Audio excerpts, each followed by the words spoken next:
Hey guys, welcome back to my channel. So in this video I'm just going to be going over the two trades I took for the week. So this is going to be one of them.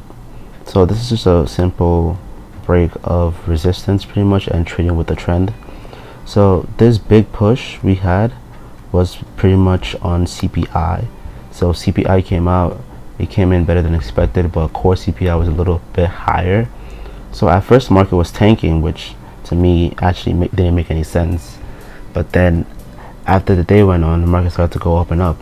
So as we can see, market broke this resistance zone right here, which I took as a confirmation sign or a bullish signal. Reason being is because we have a bullish engulf, not bullish engulf because it didn't close above this, but a bullish signal followed by a bullish shooting star, followed by another big bullish shooting star. So I took that as an entry. As you can see with this, put my resistance a little bit below where price broke, and I put my TP over here.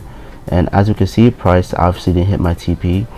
I was actually hoping this would hit my TP, but I didn't. I ended up closing it on Friday afternoon, I think at around 1:30 something, mainly because in my mind I'm like, okay, I don't want to hold my trade over the weekends. I don't like the way the weekends are and like the gap that happens during then.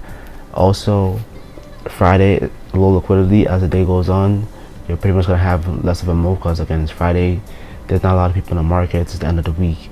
So I decided to just close it, and after I think I closed it around this area. I'll put a screenshot of where I closed it, but I think I closed it around somewhere a little higher, and then it pretty much retraced as the day went on.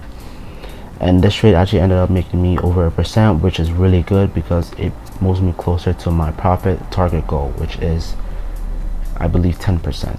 So this is the second trade I actually took. SPX 500, same thing as NAS 100, same structure as well, sort of like a bullish Harami kind of thing going on, then a bullish shooting star followed by a big bullish shooting star.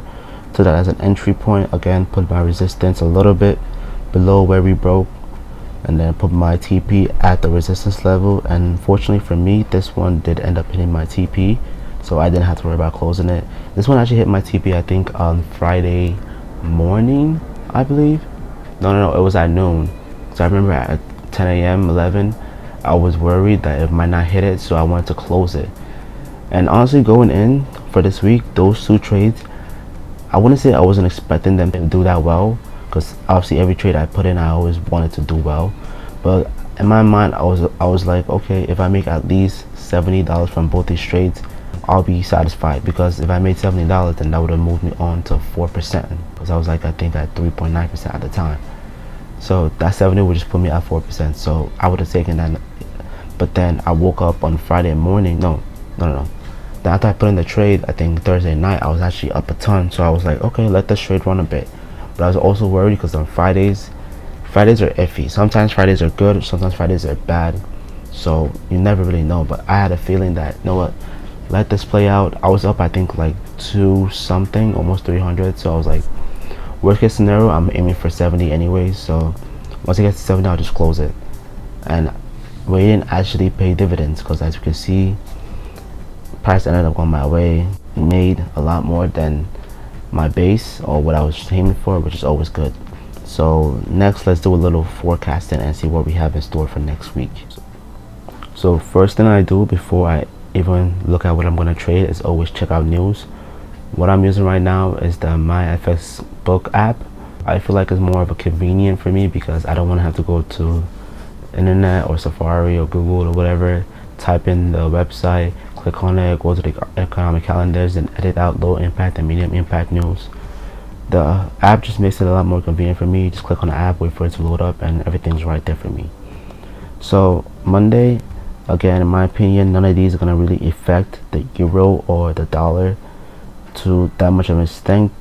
CPI as well, I don't think it's going to affect US CAD as much.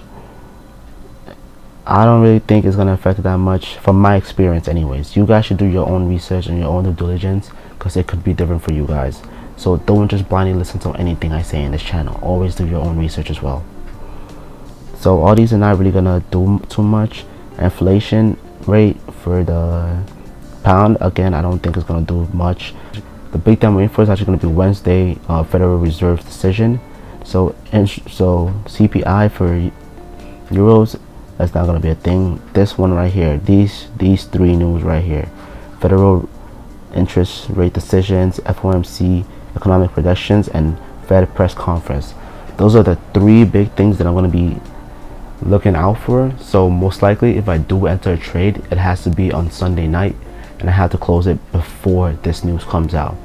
And then if I want to enter a trade, it's going to be either a couple hours after, because if you enter after a couple minutes after the news comes out, you're going to be involved in a big swings up and down, because the market right then and there is going to be extremely volatile. People are taking their picks, so I would recommend not trading, because if you have extremely tight stop losses, it's going to get hit. At least in my opinion, from my experience, when I used to trade with tight stop losses, it always got hit. Always, no matter what, always got hit. So I usually wait like a couple of hours, maybe like 2 or 3 hours, wait for the market to like digest all the news and decide what way it wants to go before I just think about entering. Most of the times though, I usually just enter the following day, because it's Thursday, and then Thursday we don't really have too much of important news coming out. So maybe the interest rate for Japan is actually a big one, because I remember last time Japan interest rates decision came out and they raised interest rate, it actually affected the markets a lot. So that might be something to look out for. But again, I don't think Japan is going to raise the interest rate.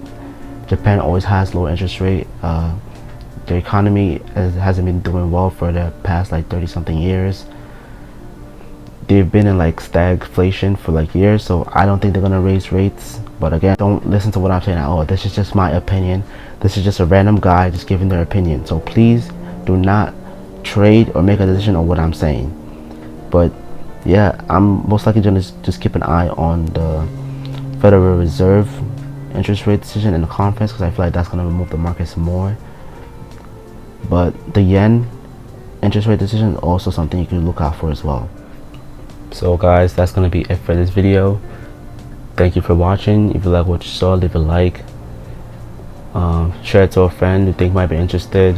Leave comments down below, any thoughts, questions, concerns, input, any discussions you guys might want to have. I'll put screenshots of how I did for the week, where I'm at in my funded challenge, how much I made, my win percentage, my average loss, average wins, and all those details. You'll probably see them on the screen as I'm speaking right now, and I'll see you guys next time.